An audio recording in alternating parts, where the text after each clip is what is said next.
Vous galérez à réussir votre présentation ou pitch, vous ne savez pas par où ni par quoi commencer ou encore les outils qu'il vous faut, alors soyez scotché car je vais partager avec vous dans cette vidéo de belles astuces pour réussir votre présentation.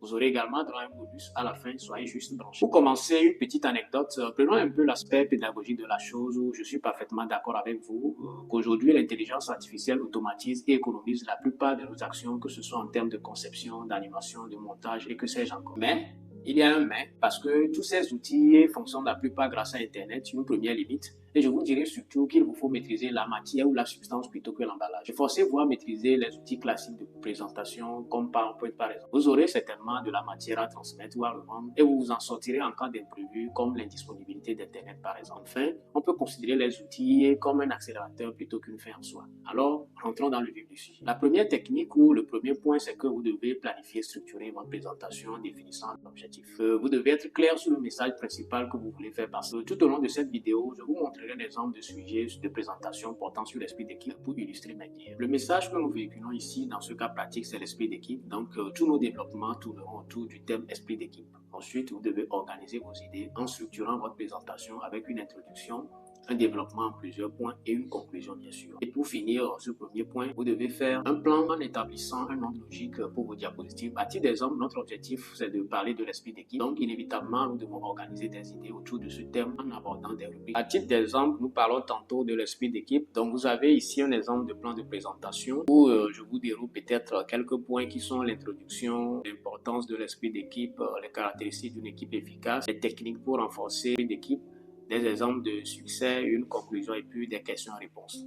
Donc, tous ces différents points nous serviront en même temps d'ordre logique pour nos diapositives. Au point numéro 2, ou la deuxième technique, c'est que vous devez aborder la conception visuelle de votre présentation. À ce niveau, vous devez choisir un design sobre et professionnel en utilisant un thème ou un modèle cohérent pour toutes les diapositives. Ensuite, vous devez utiliser des images et des graphiques qui vous aideront à illustrer vos différents points et à maintenir l'intérêt de votre audience. Donc, vous voyez l'illustration parfaite sur cette image, sur ce diapo-là, où vous voyez une équipe en train de causer ensemble, de discuter ensemble. C'est vraiment l'esprit d'équipe. Cette image-là traduit vraiment l'esprit d'équipe. Et vous voyez en bas, nous avons écrit en gros caractères l'esprit d'équipe, ce qui traduit parfaitement ce que nous voulons dire à travers le point numéro 2. Vous devez ensuite limiter le texte en privilégiant plutôt des puces ou des mots-clés plutôt que des paragraphes longs. Autrement, vous vous mettrez à lire un texte comme dans un document Word qui n'a rien à voir avec une présentation dont l'objectif est de faire économie des textes et faire passer un message captivant et suscitant plus d'engouement et d'intérêt auprès du public. Utilisez ensuite des polices visibles. Vous devez privilégier des polices simples comme Arial ou Calibri et veillez à ce que la taille soit suffisamment grande pour être lue de loin.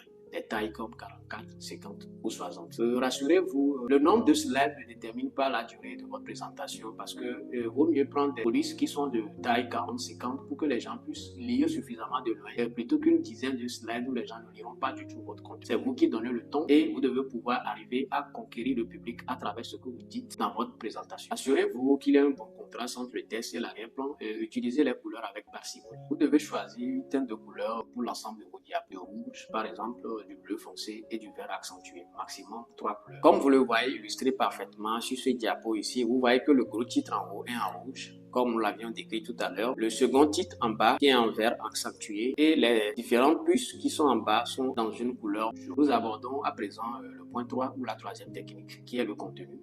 Vous devez faire une introduction captivante en commençant par une anecdote, une question, une vidéo pour capter l'attention de votre public. Comme d'habitude, nous allons directement passer à une illustration. Vous allez voir sur ce diapo, il y a une vidéo qui passe et cette vidéo-là illustre parfaitement l'esprit d'équipe, c'est-à-dire vous avez une équipe de tournage, des gens qui sont en train de tourner sur une scène et vous voyez les différents acteurs qui sont mêlés, qui sont un peu plus dans une dynamique. Et c'est ce que nous voulons faire montrer. Et dans ce sens-là, vous captez beaucoup plus l'attention des gens. Vous leur montrez une vidéo pareille, ça suscite en eux qui sont dans une parfaite harmonie. Ça illustre aussi l'esprit d'équipe. Vos messages doivent être clairs et concis. Vous devez être direct en limitant les informations superflues. Vous devez également appuyer vos arguments avec des données crédibles et des exemples concrets. Utilisez des transitions simples et fluides entre les diapositives pour garder un flux naturel. Nous abordons actuellement le point 4 ou la quatrième technique qui est l'interaction et l'engagement. Au cours de votre présentation, vous devez poser des questions. Cela encourage l'interaction de l'audience et maintient leur attention. Vous devez également utiliser des animations avec modération. Les animations peuvent aider à dynamiser la présentation, mais trop d'animations également peuvent être distrayantes pour le public. Toujours une illustration dans notre cas pratique où vous voyez ici le titre qui est en gros caractère, le sous-titre qui est juste en bas, et puis juste après vous allez voir que je défile les puces avec une animation très simple, c'est-à-dire du balai. Vous voyez comment est-ce que ça défile, assez simple.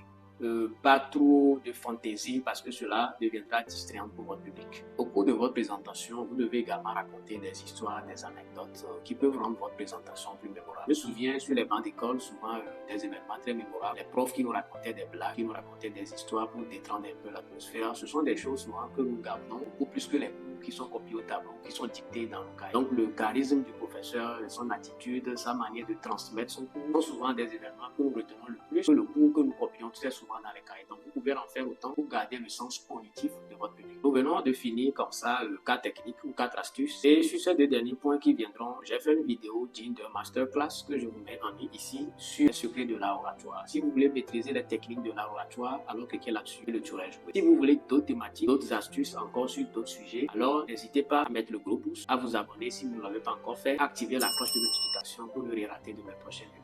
Nous abordons vraiment le point 5 pour la 5e technique, c'est la préparation et la pratique. Vous devez répéter votre présentation, vous devez vous entraîner à plusieurs reprises pour être à l'aise avec le contenu et le timing. Au jour de la présentation, vous devez faire le test technique en vérifiant que tout fonctionne très bien. Votre ordinateur, le projecteur, la télécommande avant de commencer. Vous devez préparer ensuite à répondre aux questions de votre audience. Sur ce point, je vous mettrai dans la barre de description 2 super outils IA à qui vous pouvez laisser des prompts pour qu'ils puissent vous générer des questions automatiquement à partir d'un test. Nous abordons à présent la 6e technique ou le dernier point dans la présentation. Vous devez regarder votre audience plutôt que l'écran de votre ordinateur. Vous devez faire des gestes naturels et éviter de rester figé au cours de votre présentation. Vous devez également respecter le temps imparti pour chaque section. Et enfin, vous devez parler à haute et intelligible voix de telle sorte que celui qui est au fond de la salle puisse écouter votre voix. Donc, en suivant ces 6 techniques, vous serez en mesure de créer une présentation PowerPoint convaincante et professionnelle qui captivera votre audience. Ne quittez surtout pas car c'est l'heure du bonus. Un disclaimer pour ceux qui m'ont suivi en début de vidéo. Juste vous dire que je ne suis pas réfractaire à l'idée d'utiliser les outils dotés d'intelligence artificielle parce que je vous dis juste de ne pas prendre cela comme une fin en soi parce que vous devez pouvoir avoir la main de modifier, de conceptionner ou je sais pas, de modeler ce que va vous générer tous ces sites-là dotés d'intelligence artificielle. Alors comme promis, je vais vous faire plonger dans l'environnement Microsoft 365 pour vous permettre de découvrir d'autres fonctions dotées d'intelligence artificielle, de l'application PowerPoint pour vous permettre d'automatiser, de rendre encore plus aisé vos présentations. Alors Microsoft 365, qu'est-ce que c'est pour ceux qui ne le connaissent pas? C'est tout simplement la version en ligne de vos applications classiques du géant Microsoft, des applications comme Word, Excel et PowerPoint bien sûr que vous utilisez déjà en offline. Donc, si vous voulez plus de tutos sur les fonctions essentielles de PowerPoint, que ce soit la version offline ou que ce soit la version en ligne avec Microsoft 365, alors dites-moi cela dans les commentaires et mon prochain tuto abordera ce thème. Peu avant que je vous fasse découvrir, disons, l'interface de l'application PowerPoint de Microsoft 365, je vais vous donner 2 avantages lorsque vous utilisez la version en ligne de, disons, des applications Microsoft. D'abord, numéro 1, vos données sont dans le cloud, ce que nous appelons ou tissu virtuel de Microsoft. Vous pouvez en avoir accès lors d'un déplacement sans votre ordinateur ou en cas de perte de vos données. Votre disque dur qui se lâche par exemple ou encore par mauvaise manipulation, vous perdez toutes vos données. Vous pouvez en avoir accès à travers le cloud et vous pouvez, disons, prendre ces documents-là, travers là-dessus. Si vous avez une présentation à faire, c'est l'occasion.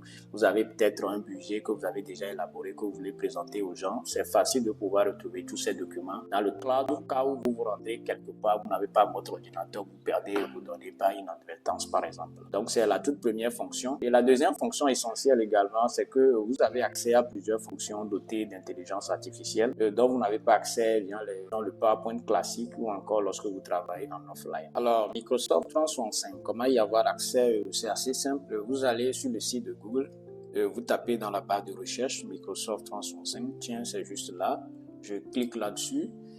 Vous aurez une liste de réponses. Vous allez choisir juste le premier, Microsoft 365 Login. Vous cliquez là-dessus. Là, je me suis dirigé directement vers mes comptes parce que j'ai eu à déjà travailler là-dessus. Mais vous serez dirigé sur une page où vous serez amené à entrer votre nom d'utilisateur ou je ne sais pas l'identifiant de votre compte. Vous allez également entrer votre mot de passe pour vous connecter. Si vous n'avez pas de compte Microsoft, c'est assez simple. Vous avez la possibilité de le créer tout de suite là. Vous pouvez renseigner toutes les informations, disons, adéquates comme on a l'habitude de le faire en créant des comptes. Et juste après, quand vous aurez validé, vous aurez accès à cette page-là. Cette page, ce n'est juste que l'interface de Microsoft 365, comme vous le voyez en haut, tout juste à gauche ici. Vous allez dans mon contenu, par exemple, ici, vous allez voir, c'est mis 101 mégas utilisés sur 5 gigas. Alors, lorsque vous créez la toute première fois votre compte, Microsoft vous donne 5 gigas, disons, de stockage, c'est par défaut. Vous pouvez stocker vos données jusqu'à 5 gigas. Et si vous voulez passer à la version premium, à ce moment-là, vous avez la possibilité de pouvoir vous abonner pour avoir, disons, 30 gigas et plus de suppléments en termes de souscription selon votre abonnement. Donc, vous avez tous les outils classiques ici. Quand je vais dans l'application, vous avez tous les outils classiques que nous utilisons avec le modèle Microsoft Office en offline. Vous avez Word, vous avez Excel, PowerPoint et bien d'autres encore. Donc ici, nous allons nous attarder beaucoup plus sur l'application PowerPoint de Microsoft 365 que je vais vous faire découvrir tout au long de ce bonus-là. Alors, rapidement, je vous montre l'interface des deux applications. Ici, nous sommes avec le PowerPoint classique de Microsoft que nous utilisons en offline. Vous avez les onglets insertion, conception, transition et beaucoup de choses que vous exploitez pour déjà faire votre présentation. Alors, si vous voulez, disons, des tutos complets pour pouvoir utiliser PowerPoint, maîtriser tous ces onglets-là, comment utiliser les animations et tout, je vous prierai de mettre ça dans les commentaires et mes prochains tutos aborderont également ce sujet-là. Alors, l'autre PowerPoint de Microsoft 365, la version en ligne, c'est tout simplement ici.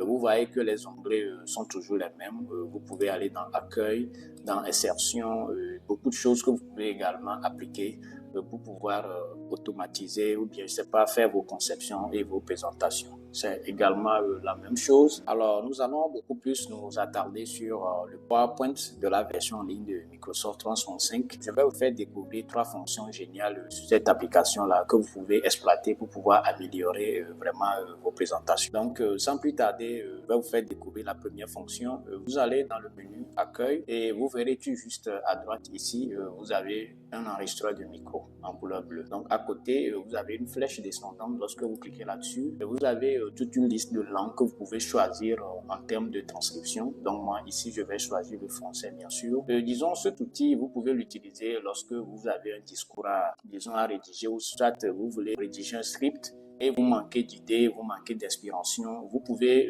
utiliser, disons, cet enregistreur-là qui va vous transcrire tout ce que vous racontez et puis après, vous allez pouvoir corriger et faire des améliorations et avoir votre test. Donc, je vais m'appliquer là, je vais cliquer rapidement là-dessus. Voilà l'enregistreur qui commence et vous allez voir que cet Excel-là que je suis en train de faire, tout ce que je suis en train de raconter, vous allez voir que ça se fait sur l'écran. La transcription vient de commencer et donc je peux pouvoir raconter beaucoup de choses, également avec des erreurs. Voilà une limite, disons, de l'intelligence artificielle. Et vous devez pouvoir être en même de pouvoir corriger ces erreurs-là pour rendre votre document propre à l'usage. Donc voilà la première fonction que je vais vous faire découvrir avec, disons, le PowerPoint version en ligne de Microsoft. La deuxième fonction que je m'en vais vous faire découvrir, c'est l'autre aspect, ou bien, disons, l'autre fonction dotée d'intelligence artificielle de cette application-là. C'est très simple. Vous allez toujours dans l'onglet Accueil. Tout juste à côté, disons, de l'outil enregistreur, vous avez, disons, ici l'outil complément. Et l'outil complément vous permet d'ajouter plusieurs autres, disons, je les appelle modules. Plusieurs autres modules que vous pouvez ajouter à votre PowerPoint qui peut vous permettre de faciliter, apporter beaucoup plus d'éléments à votre conception ou à votre présentation. Mais ici, là, je vais toucher juste quelques compléments. Le premier, c'est BreakTime que vous pouvez utiliser lorsque vous avez une pause déjeuner, une pause café ou encore une série de questions-réponses. Et là, c'est vous qui animez, bien sûr, c'est vous qui présentez. Donc, vous affichez, disons, ce chronomètre-là sur votre slide. Ça fait 10 minutes. Vous pouvez également modifier la durée. Et lorsque vous cliquez sur Start là, vous allez voir que le chronomètre va commencer par décompter. C'est affiché à l'écran et tout le monde saura que vous avez 10 minutes de pause café, 10 minutes de pause déjeuner ou encore 10 minutes de série de questions-réponses. Et jusqu'après le chronomètre à 0, ça voudra dire que c'est la fin, disons, de cette pause-là. C'est la deuxième fonction que je veux vous faire découvrir. La troisième fonction que je m'en vais vous faire découvrir, c'est cette fonction-là dont je juge très géniale de cet outil PowerPoint de la version en ligne de Microsoft 365. C'est que vous avez la possibilité à partir d'un test ou à partir d'un sujet de pouvoir générer automatiquement votre présentation. Bien évidemment, vous allez pouvoir générer des slides avec des contenus, que ce soit des tests, que ce soit des images, que vous avez la possibilité de pouvoir modifier à votre guise. Donc, j'insiste encore là-dessus, que vous pouvez modifier à votre guise parce que vous savez déjà comment manipuler l'outil PowerPoint. Donc, il vous faut essentiellement la maîtrise de l'outil PowerPoint. Et quand l'intelligence artificielle va pouvoir vous proposer des choses, vous aurez la possibilité de pouvoir les modifier. Donc, nous allons directement dans l'onglet complément. Ici, je clique là-dessus. Et comme complément, j'ai l'outil ChatGPT qui est là en deuxième position parce que moi, je l'ai déjà intégré. Si vous ne l'avez pas, vous pouvez l'intégrer directement à votre application PowerPoint. Donc, nous allons cliquer là-dessus assez rapidement. Et donc, vous voyez qu'il y a un menu qui s'affiche. Et ce menu-là va vous permettre de pouvoir générer vos slides à partir d'un sujet, ici, topic, à partir d'un test, à partir de YouTube ou à partir, disons, d'un fichier, que ce soit une image ou une vidéo ou un audio que vous aurez, disons, inséré dans votre PowerPoint. Donc, nous allons rapidement cliquer sur la création à partir d'un test. Je vais cliquer là-dessus. Et ensuite, vous verrez, disons, une autre page qui s'ouvre. Vous avez la possibilité ici de pouvoir, disons, intégrer votre test. Nous allons y aller. Et ici, nous avons développé tout au long de notre vidéo une thématique sur l'esprit d'équipe. Donc, nous allons mettre rapidement l'esprit d'équipe comme test à partir duquel nous allons pouvoir générer les slides. Et vous avez la possibilité d'entrer jusqu'à 2000 caractères. Ça peut être un sujet tout entier. Ça peut être, disons, vos propositions en termes de logique d'idées dans laquelle vous voulez que ChatGPT puisse vous générer, disons, vos slides. Donc, nous allons cliquer sur continuer. Il y a encore d'autres menus que nous pouvons modifier. Ici, bien sûr, la présentation doit se faire en français puisque nous avons toujours évolué en français tout au long de cette vidéo. Ici, vous avez un maximum de 7 slides. Vous pouvez aller au-delà si vous avez la version premium, c'est-à-dire vous avez un abonnement, vous avez la possibilité d'aller au-delà de 7 slides. Voilà la limite. Et après, vous pouvez également cocher, disons, Advanced Options où vous avez la possibilité encore de modifier d'autres détails. Ici, bon, on n'a pas grand-chose à modifier. Je vais juste cocher Enhance Test with AI. Ça voudra dire que l'intelligence artificielle va pouvoir apporter sa touche à tous les tests qui seront générés dans les slides. Donc, une fois tout cela fait, nous allons cliquer sur Continuer et nous allons attendre tout bonnement que, disons, l'application puisse nous générer une suite à ce que nous faisons. Et voilà, ici, voilà, nous verrons de générer assez rapidement, disons, nos slides. Vous avez en premier l'esprit d'équipe comme titre. Vous avez en deuxième position la définition de l'esprit d'équipe, l'importance de l'esprit d'équipe, favoriser l'esprit d'équipe, exemple de succès grâce à l'esprit d'équipe. Donc, disons, tout ce que nous avons ici ne sont pas tellement différents des thématiques que nous avons abordées tout au long de notre vidéo. Et ici, vous avez la possibilité de pouvoir modifier également tous ces slides qui vous sont présentés. Vous avez ici une icône de corbeille qui est affichée à votre droite. Lorsque vous cliquez là-dessus, ça vous permettra de supprimer des slides ou, disons, d'en ajouter également ici, Add Slide, si vous avez d'autres slides que vous voulez ajouter également pour pouvoir mettre encore plus de contenu dans votre présentation. Donc, une fois que nous avons apporté toutes les modifications possibles sur cette page-là, nous allons cliquer sur Continuer. Ici, nous avons la possibilité de choisir un thème. Il y a beaucoup de thèmes qui sont présentés, donc je vais choisir rapidement le premier et je vais venir en tout en bas ici, cliquer sur Continuer. Nous allons attendre tout bonnement pour que, disons, ChatGPT puisse générer automatiquement nos slides qui sera, disons, des slides contenant des images, des tests que nous pouvons également modifier à notre guise. Donc, nous allons patienter quelques secondes pour pouvoir avoir d'abord, voilà, nos premières vues sur ce que génère déjà ChatGPT. Voilà, nous avons effectivement nos slides qui sont à l'extrême gauche ici et déjà une image qui nous montre l'esprit d'équipe. Comme nous l'avons dit tantôt, il faut que, disons, le début soit impactant. Vous devez capter vraiment l'attention de votre audience. Et ensuite, vous avez, voilà, d'autres slides qui sont générés. En deuxième position, vous avez la définition de l'esprit d'équipe, voilà, des tests qui sont présentés, que vous avez la possibilité de modifier. Voilà, votre guise, vous pouvez augmenter la taille de la police, vous pouvez modifier la couleur des tests. Ici également, vous avez encore l'importance de l'esprit d'équipe avec des images que vous pouvez également modifier, changer si possible lorsque vous le voulez, ainsi de suite.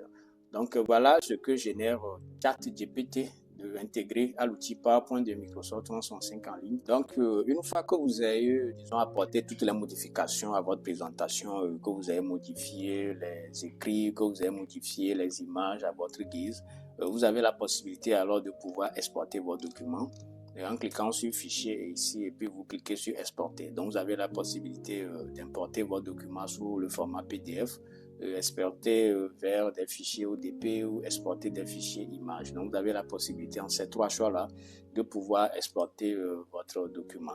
Et donc, vous avez la possibilité de retrouver également toutes vos présentations, tout ce que vous aviez conçu, disons à travers, disons, l'environnement Microsoft 365. Vous cliquez ici, vous allez sur Documents.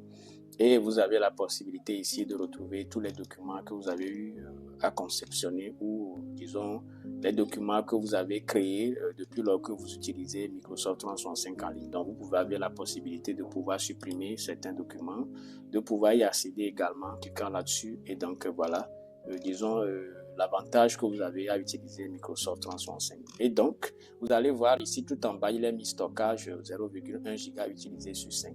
Ça voudra dire que tous vos documents que vous créez au fur et à mesure, ces documents-là sont stackés dans le cloud. Et disons que lorsque vous aurez atteint cette limite-là de 5 gigaoctets, vous devez pouvoir aller au-delà, c'est-à-dire passer à un abonnement version Pro pour pouvoir avoir encore d'autres, disons, stockages pour pouvoir également stocker vos données. Donc voilà, ici présenté, disons cette troisième fonction de l'application PowerPoint, la version 365 de Microsoft, et donc tous les avantages que vous pouvez exploiter également à travers, disons, cette troisième fonction-là. Voilà, nous sommes arrivés à la fin de cette vidéo où j'estime que toutes les astuces abordées vous sont vraiment utiles et que ça vous servira dans votre quotidien. Alors, si vous voulez d'autres tutos sur d'autres thématiques, alors n'hésitez pas à me le dire dans les commentaires et surtout, abonnez-vous et, disons, activez la cloche de notification pour ne rien rater de mes prochaines publications. Allez, on se pince dans une nouvelle vidéo. Allez, ciao!